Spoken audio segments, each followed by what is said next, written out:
Hey, what's up? This is Jason Drone. Welcome to GSD Daily number 46, which is selling stuff. So this week, last 2 weeks, we ended up talking about creating products, creating digital products, packaging things to sell your knowledge and expertise, whether it is a high ticket service, whether it is a mastermind, whether it's a digital product or a membership site or whatever. So that was the last 2 weeks worth of material. We talked about creating SaaS software. We talked about a lot of different business models, but we didn't necessarily cover how to sell it. So today, in this week, we are going to talk about how to sell that stuff. In particular, high-end shit. For the most part, the baseline, is $1,000. So anything that is above $1,000 and is a complex offer, then you need to sell it through a strategy session or a consultative sales call. And that is what this week is about. So through the course of the week. So today what we're going to do is we're going to talk about qualifying your buyers and different sales models that you can use to get people on the phone and then ultimately have that sales conversation with them, that consultative sales conversation. And then throughout the week, I have a couple guests coming on to teach you their strategies for selling expensive stuff. And so one of them uses Zoom. He's been using Zoom pre-pandemic, but he uses Zoom to sell things up to $100,000. So all through, relationships that he builds virtually, through sales funnels and Zoom and all of that other stuff. So that is super exciting. But what we're going to talk about, is basically, automating your sales, your lead acquisition piece to a degree, automating the lead acquisition to the point where they're basically scheduling a call with you and then pitching your services on the phone, or through a Zoom call or, doing some sort of consultative thing. So I actually have a blog post here that we're going to a couple of them that we're going to use as the basis for our conversation today. So let me just share that with you. I'm going to drop it over in our the category here. So this is a slightly different setup than I'm used to. So I'll share some pictures and stuff, but I had like a big so I had 4 monitors. There was 3 on either side. There was like 1 in the middle, 2 on either side, and then a top one. So I ended up switching it around over the weekend, Chelsea and Sebastian and I.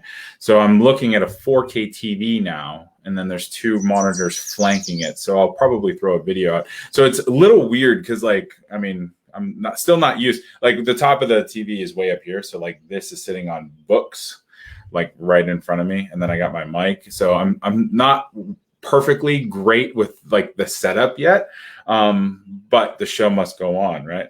That's like industry speak. So whatever. All right, so here's the blog post that we're gonna go through. So basically this is it's how to get high ticket sales with strategy sessions. So you can go over and click on that. And Genevieve says hi. So hi Genevieve, how are you doing? I hope you had a fantastic weekend. And then there's another blog post. I'll drop that in a minute. But basically, so consultative selling, how to get high ticket sales with strategy sessions. So here's the thing.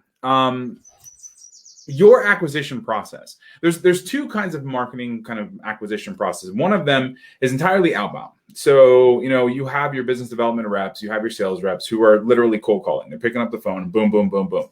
And their entire goal is to get somebody to agree to a call, or agree, so they have to work through the gatekeepers. And this is all the cold calling bullshit that you read, like, in books and dial until whatever. And that stuff is fine. It works. There are very, very high ticket, companies that do very, very well. Like I've talked to software companies where their average ticket is $75,000, like their average enterprise level customer. And they have a team of BDRs or business development reps that's what they're doing is they're outbound, so they're just going through a phone book or just, mining databases or whatever and just cold calling, boom, boom, boom. And if that's you, that's awesome. There's some local companies here. I was actually just telling a partner of a local company that I know of that has a bunch of sales reps. And, I was like, hey, the sales reps are getting, maybe a deal a month each, so whereas like in an inbound strategy, in an inbound process, your sales reps should be getting, so basically you should be, lighting up 6 or 8 sales calls a day, no outbound. It's all entirely inbound. So those people are scheduling a call in your calendar. And then, you're just literally picking up the phone, when it's time to then go pitch this person, so, and you already know about them because they filled out an application, to actually book the call. So that's one of the reasons why, this appointment setting, this appointment scheduling is so important. Now there's a couple different models that we use to book appointments. So the first is we have actually there's a great example of it right here. So if you almost any page on the website goes to this page. So it is a sales page for, getting sales funnels done. So basically you can watch that video, and then, here we have an application. So this application here, this is what we call an FQL lead generation form. So it's conditional logic. So like if we start to fill out that form, notice how some different questions pop up, and those questions are triggered based on that email address. So as soon as you enter a character in that email address, and it's like, bam, the rest of those questions fire out. Now, once you go through business, so I'm just going to enter some random stuff here. So if so now, as soon as I check any of these boxes, additional fields come out. So tell us about your business, yearly revenue, email size, blah, blah, blah. Then the next step, schedule a call. So when they hit that button, so now they've applied, they filled out the form to talk to, somebody on my team. We know how their business is doing. We know enough about their business that we can actually go do some research on them before they book the call. In your business, this questionnaire is going to be different. So it's going to be different based on the information that you need to have for your clients. So that's going to be, you're going to have different questions. You might have different logic, whatever, but at the end of the day, what you want them to give you a little bit of information. And then they click the button, they go over schedule a call on your calendar. So it's them scheduling. It's not even like an assistant who is trying to book a call on your calendar. So all you have to do when it's time, and literally my calendar is just like my entire week is already booked now. I think I have some spots on like Friday, but basically the week is set. People start filling in next week. I'm just picking up the phone and calling when I'm supposed to pick up the phone and call. And then, so that's the process behind, the consultative selling piece. That's why this strategy works so well, is because people, they raise their hand and say, yes, I want you to call me. It's not it's not an outbound thing. I want you to call me. And the best sales funnels have some education in there. So they know before the call is even set, what they're going to be pitched. They have an idea of what the offer is. They might not know the price, they might not know the logistics, but they have an idea of what it is they're going to be selling or going to be buying. They didn't make the schedule the appointment uninformed. They went to your website, they clicked around. I can always tell when somebody is a buyer because they are clicking around the website, they're visiting all the pages, they're watching the videos. I read a metric once that, and Aaron Parkinson and I have talked, for every 30 minutes of video somebody watches, then they'll spend $500 with you, or like $1,000. I have found that when right before somebody schedules the call, then they tend to go and watch a ton of video. They're clicking around the website. I have seen people, they'll eat up 2 or 3 hours worth of video, just to make sure the message is congruent through all of it before they actually book the call. But in doing that, they're already sold, so the sale ends up happening really quick. So the more material you have, the better. Now, that also means that you actually have to have material. You have to have some supporting videos. You have to have a Facebook group. You have to have something that people can kind of dig into and actually see that, you are who you say you are before you can sell that $10,000 thing. You know what I mean?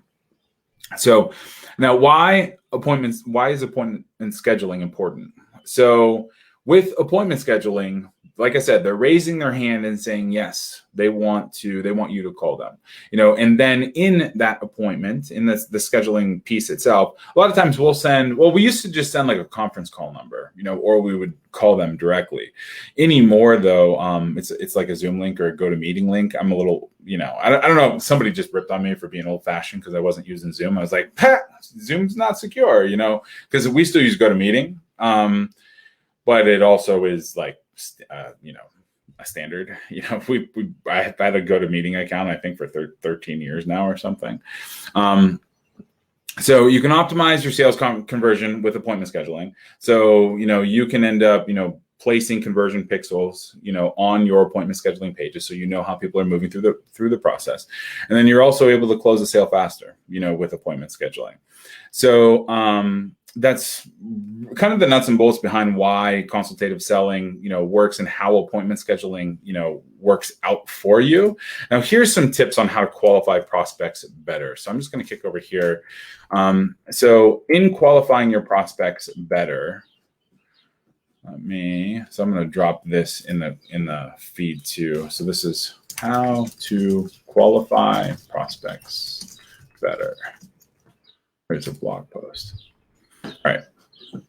So first of all, like I said, you want that form because you want their contact details. You need to know what their name is, email address, phone number, cell phone, all that stuff is. You need to know how to get a hold of them. Even if you send a Zoom link or a GoToMeeting link or whatever, like in the calendar invite, which is a lot of the calendaring tools are kind of set up that way. Calendly, you can kind of have like a Zoom link and it's just a meeting link. And then inside Zoom, you can lock down the room. So in scheduling in sending those calendar invites, you want to make sure that you have their phone number. But they're not all of them are going to show up. You're going to have to call, pick up the phone and call some of them. And sometimes the call is just going to happen on the phone. It won't necessarily just happen in Zoom. So make sure to grab their contact information in that first form, this form right here, whatever their first application form is, you want to make sure, that you grab their contact information. You also want to ask them why they're booking a time to meet. So I've trained a lot of sales reps over the years, and they sometimes think that it's obvious why this prospect is booking a call when actually it isn't. So the better understanding that you can get about somebody before they actually get on the phone with you, the better job you're going to be able to do to prepare. And even if that's just 5 minutes of preparation, just getting your head straight so that when you get on the phone, you're actually dialed in and how this call is going to go. You're not flying blind. Like even now, like on sales calls, if I'm flying blind, I can make do, I've been on thousands of them. So, I can make do and move around pretty well. But it's way, way better if I just take 5 minutes and just do a little bit of discovery before I jump on the phone. Just, go to their website, click around, see what they're selling, see what they're doing well, see what they're not, because at the end of the day, everybody likes a compliment, So one of the things, I don't think it's in here, future dollars and cents, then what?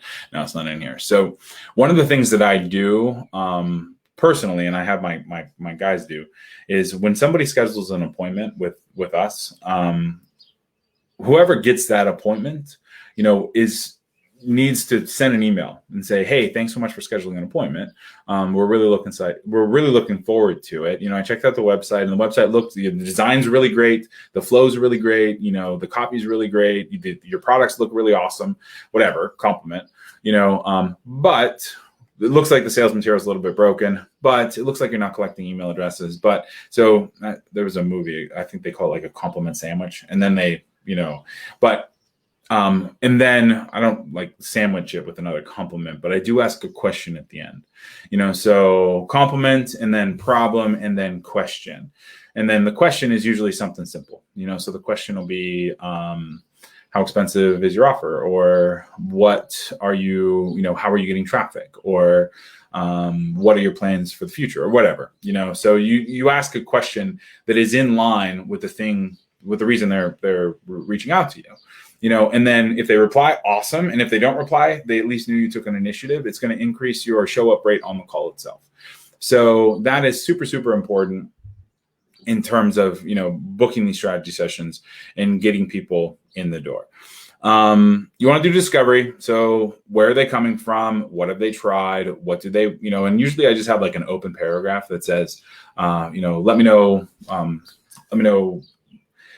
the things you tried in the past that worked, and the things you tried in the past that didn't, or tell me about your business, or tell me about your goals and aspirations, like that kind of thing.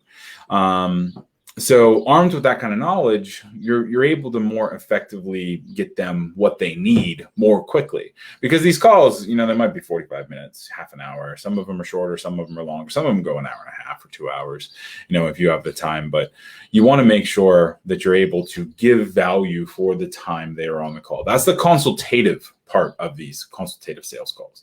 You want to actually consult. Gather collateral, do some future pacing, dollars and cents. I always try to, I try to ask a money question to a degree. And I usually, when I'm working with clients, I'll usually have them ask a money question, like some sort of a money question. It doesn't necessarily have to be, how much are you willing to pay, or what is your budget for this service? But it does need to be something money related. So, one of the ones that we've asked for a long time is, how much, so what level of service are you looking for? Done for you, done with you, or is it just like online training? I don't think I have it on this application. I think I took it off a while ago. So yearly revenue, because we started dealing with bigger brands, so it's not necessarily just startups. Startups, however, you should probably ask that kind of a money question on it. So, and then what? Then after they schedule their call, then what happens? Pick up the phone, call them, do a little bit of research. And oftentimes, so I have a ebook somewhere that breaks down like our strategy session selling process. So I'll dig that out and we'll give it out tomorrow. I don't know where it is. But the sales process itself is, first of all, you get on the phone, you call them when you're supposed to. Then usually there's some sort of rapport building, where are you from? What's the weather like there right now? Are you guys staying safe? What's it like pandemic wise? Are you guys locked down or whatever? So it's nice to bring in some sort of like not a recent event, but so weather and location are always great questions to kind of, start with. They also build some rapport because that person might have been in your area. Like I'm in Erie, Pennsylvania. And everybody has a story about Erie. It's a cousin who lives here. It's them driving through between New York City and Chicago. I stayed in Erie for a night because my grandma was sick. It's for whatever reason, and likewise, there's some hotbeds. Like I've never been in New Zealand or Australia or UK or anything, but there are times when like I've been where they are, where I have family members or friends there or whatever. So that's always kind of a nice rapport building point. But it has to be genuine too. I mean, if it's not genuine, then you just don't follow this model because you're not going to sell anything. That's the other thing about this is phone sales, especially video sales, Zoom call sales. You have to truly believe that, the money you're charging is what it's worth. They're going to get 10 times the value, when they work with you, because if you don't believe that, it's going to read in your face. It's going to read in your language, your body language, they might not be able to see you, because you're on the phone, if you're on a phone call, but they can definitely hear it in your voice, so it's something you just need to believe it. That's one of the biggest things that separates good sales guys from bad sales guys. So after you build a little bit of rapport, then oftentimes it's just asking questions, so it's, you figure out what you're selling, and then it's just asking questions. It's, figuring out why they called, why they're interested, what brought them to you, what, sometimes you just start at the beginning of the journey, so what led you to me? Was it a live stream video? Was it a search? Was it did you see a piece of content? Did you download something?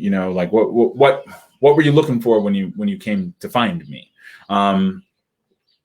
Because oftentimes that will start the conversation, which then helps them kind of, unwind some of their problems, troubles, challenges, fears, aspirations, and then it's just having a good conversation. Having a good conversation with them. I've never followed a script. I've written some scripts for some folks, and, the scripts are fine, but the scripts never do as well as they do just a straight up conversation does.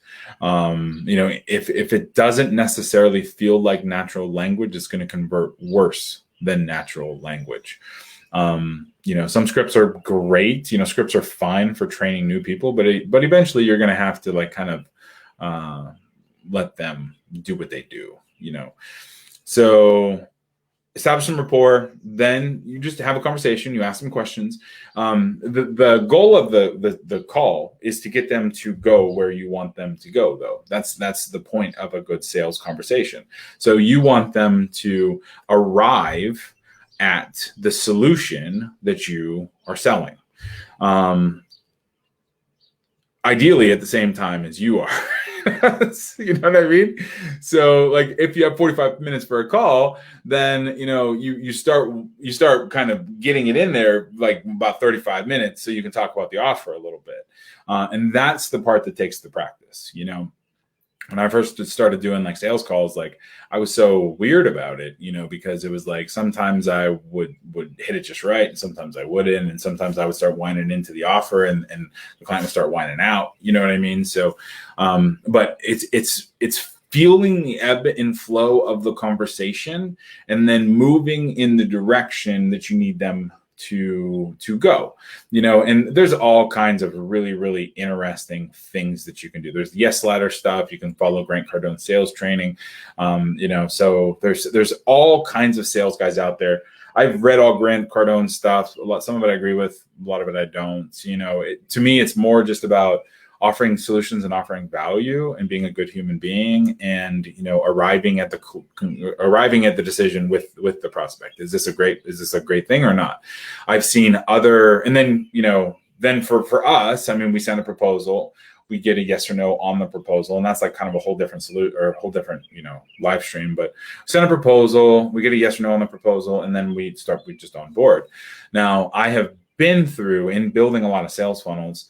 I have seen a lot of other types of fulfillment in sales funnels, consultative sales strategies. So for us, it's call, proposal, call usually, and sometimes there's a couple calls, and then it's a yes or no, so, or it's a yes or maybe usually. And then the maybes oftentimes turn to yeses a couple weeks later or a month later or whatever, especially right now, in the pandemic.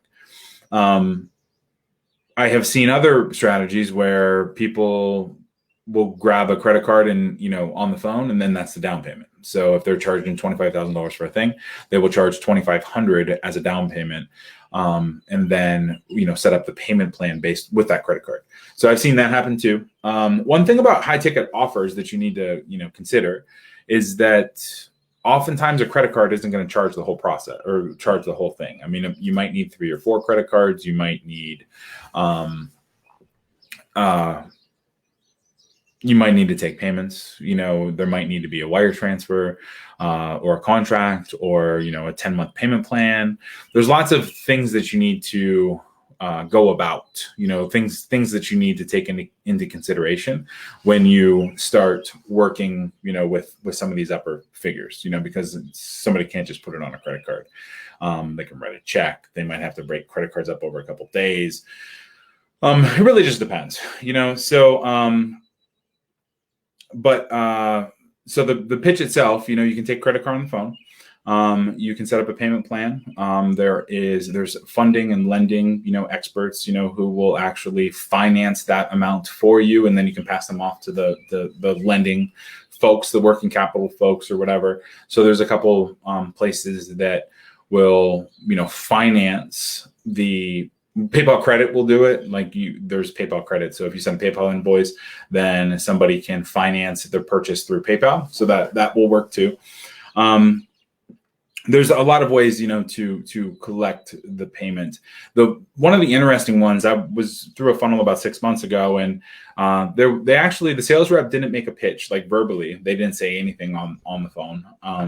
So I listened to a recording of it. They didn't say anything on the phone, and then their pitch on the sales call was, if you get an email at the end of the day with an invitation to join us, then there will be a link that you can click and then go enroll.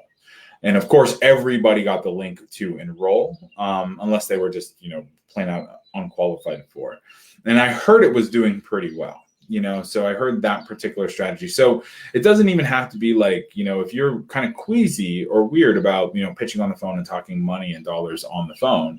I've talked to a lot of business owners that are, they don't like pitching. They would rather somebody else sell. And to me, it's like, your world revolves around, the cash flow of your business. So why aren't you okay with pitching or selling?